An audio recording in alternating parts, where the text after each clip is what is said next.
Olá, bem-vindo ao Fixamos, eu sou a Blanche e hoje eu vou falar sobre dilemas morais e por que eles têm a capacidade de tornar uma narrativa tão forte, tão impactante. Se você é escritor, já deixa um like no vídeo, se inscreve nesse que é o maior canal de escrita criativa do Brasil e ativa o sininho para receber notificações dos próximos vídeos. Um dilema moral ou paradoxo moral, paradoxo ético, é uma situação, a gente pode pensar numa situação hipotética, assim, filosoficamente, ou em situações reais, porque isso acontece muito no mundo real, situações em que qualquer escolha que você tomar, ela é moralmente boa e, em consequência, você vai estar preterindo a outra opção, né? Se você tem duas opções e você escolhe uma, você está preterindo a outra. E a opção que você preterir, ela também, por ser moralmente correta, é como se nenhuma escolha fosse certa, ao mesmo tempo que nenhuma escolha é errada. Pensando moralmente, né? Pensando eticamente. Então, um exemplo de dilema moral, a gente pode pensar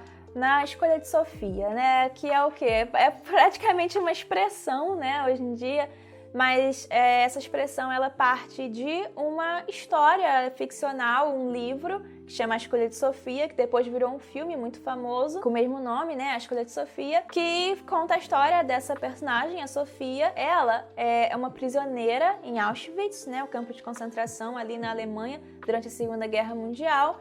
Ela tem 2 filhos, um menino e uma menina.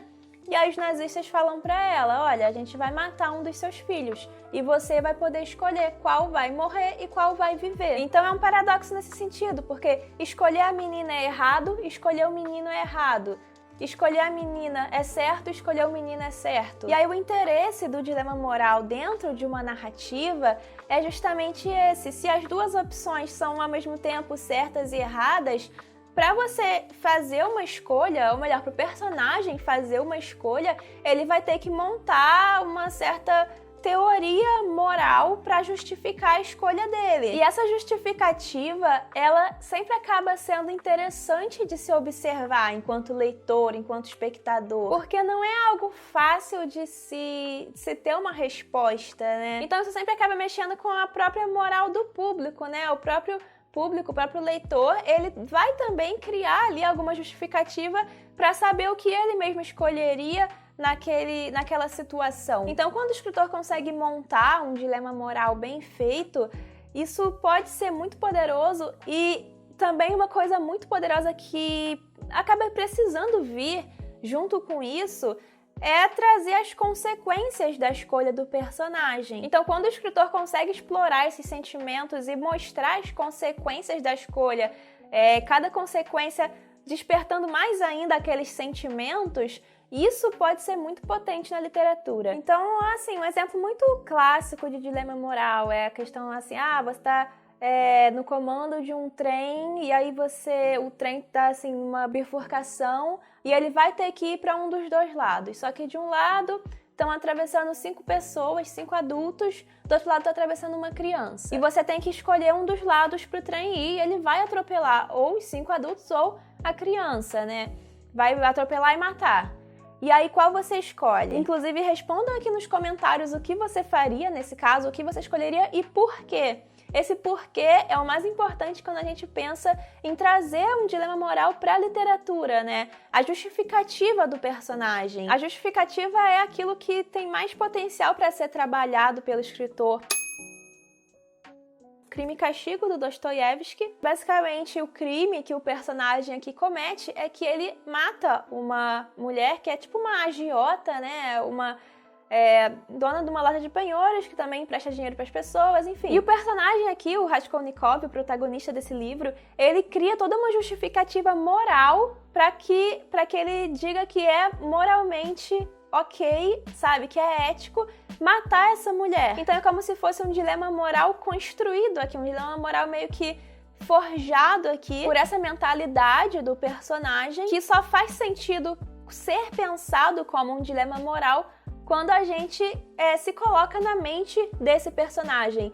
E o autor consegue muito bem colocar a gente na mente desse personagem. Acontece que ele vive num contexto em que há muita pobreza, na Rússia naquela época, né? O Raskolnikov, ele vive na miséria, ele começa aqui o livro, ele tá 2 dias sem comer, e essa mulher, essa agiota, ela tem muito dinheiro e ao mesmo tempo existe ali uma justificativa de que ela não produz nada, de que ela não contribui com a sociedade.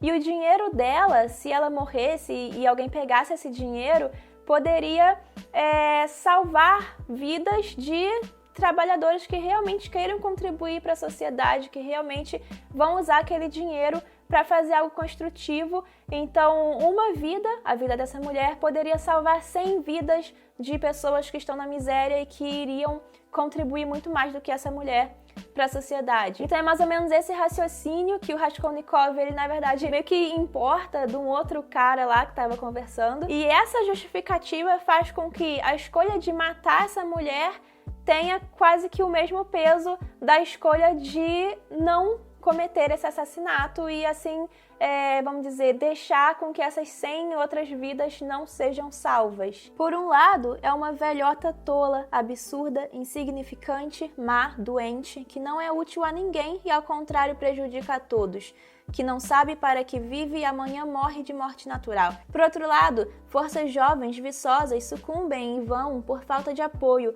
e isso aos milhares, e isso em toda parte. 100.000 boas ações e iniciativas que poderiam ser implementadas e reparadas com o dinheiro da velha, destinado a um mosteiro, centenas, talvez milhares de existências encaminhadas, dezenas de famílias salvas da miséria, da degradação, da morte, da depravação, das doenças venéreas, e tudo isso com o dinheiro dela. Mate-a e tome-lhe o dinheiro para, com sua ajuda, dedicar-se depois a servir a toda a humanidade e a uma causa comum. O que você acha? Esse crime ínfimo não seria atenuado por milhares de boas ações? A motivação do personagem para cometer esse crime ser colocada como um dilema moral, isso enriquece muito a narrativa. Muito mais do que se a motivação dele fosse algo mesquinho ou algo individualista, sabe? Então explorar os valores morais, os valores éticos é algo que é muito interessante na literatura e que pode enriquecer muito a sua literatura se você conseguir construir isso bem. E claro, uma das principais coisas para você conseguir